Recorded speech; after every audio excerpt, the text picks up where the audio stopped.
So, Alden, tell me, like, why is programmatic the future? Why, aren't there all these problems with it? Like, brand safety. Like, talk to me. Sure.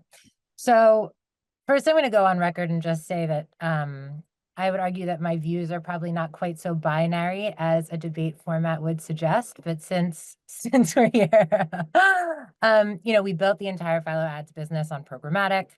We make all of our inventory available programmatically. We made it 100% addressable and easy to access because we heard from the market that they wanted to be able to scale campaigns, and reach their relevant audiences across the CTV ecosystem.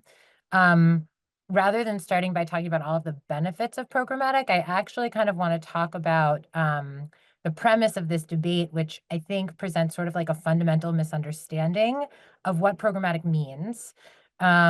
So there are a few things that I kind of want to debunk in terms of the framing of, pitting programmatic against the concept of brand. Programmatic is an activation method, right? It's not a type of advertising. Programmatic and performance are not interchangeable terms. I don't think brand and direct are interchangeable terms.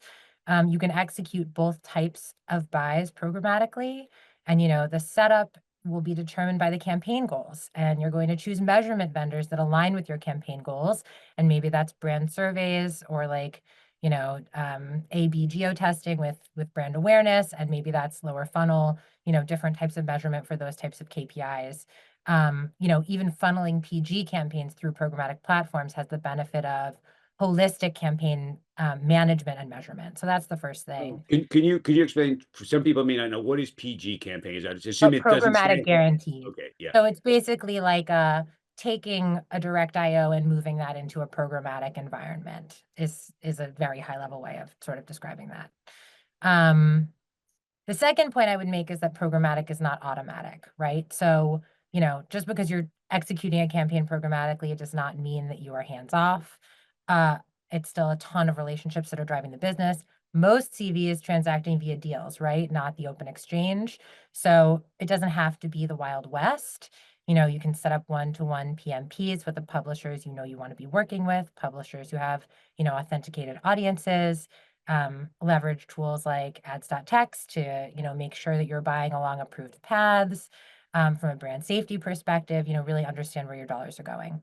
And then the third big point I would make is that like programmatic TV advertising is TV advertising. So when you're talking about the concept of effectiveness, audiences don't know when they're watching an ad, whether it was bought programmatically or not. I don't think anyone is up here debating the effectiveness of CTV advertising in general. And like as an example, this is a silly example, but I can go to the store and I can buy a bag of pretzels, or I can order that bag of pretzels from Fresh Direct. Like, is one of the bags of pretzels more effective? They taste the same to me. They are the same pretzels, but you went through a different supply path, right? And, maybe one is optimized on price and one is optimized on efficiency. And ultimately, advertising on CTV is advertising on CTV, whether you buy it directly or programmatically. Programmatic is really about reaching audiences in the most effective way, scaling that across, fragmented premium publisher landscape, being able to, target your relevant audiences, measure holistically, make changes and optimize in campaign in a more flexible way.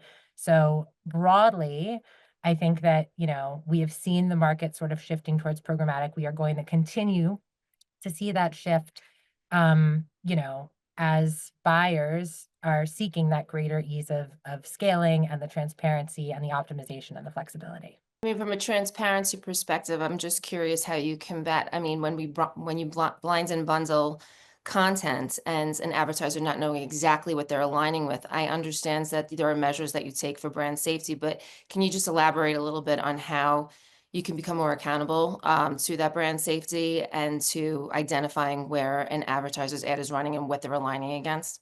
For sure. So because we are a distributor, there are some limitations to what we can share. So like we're not, in a programmatic environment, we're not sharing, or in general, because we're a distributor, we're not sharing show level data, right? We're selling against an audience, not a particular piece of content. With that said, there is a lot of data that we can share around the genre, around the rating. So like if there are certain categories of content that an advertiser doesn't want to be near, like, news, for example. There are ways for us to implement that where, you can guarantee that they're not going to air next to the type of content they want without needing to be quite as specific as like, you're going to be in this show and not that show. But certainly, putting yourself in an environment where it is relevant and appropriate content for, whoever that advertiser is and what their needs are. Can I ask, in terms of the amount of content that are bundled into these genre offerings and rating offerings, right? So let's just take the musicals category as an example. So you've got Wicked, premium, new, awesome in the musical category, but you can't tell them that it's there. And then you've got Cats, which is like 2% on Rotten Tomatoes. And then you've got Showgirls, which is definitely like, yes, not the rating, but let's say it's in the musical category. How does an advertiser know what's premium and not when you're selling against genres and audiences? Yeah. Well, so there's a few things. First of all, we're a virtual MVPD.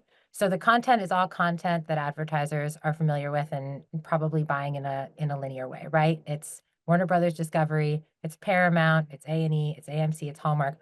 I would argue that all of that is premium.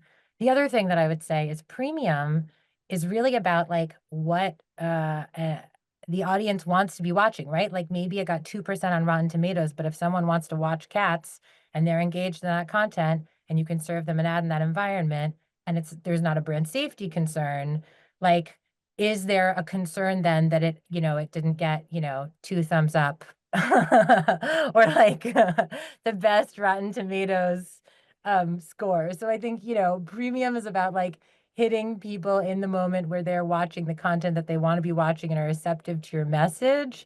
Putting aside obviously like, user-generated content and other types of content that are not, studio produced. But I would say that there is, I don't know that it necessarily matters, like even, reality TV versus, scripted programming. Like if people are going on to watch live linear TV, either of those environments is premium because that's what they're seeking out.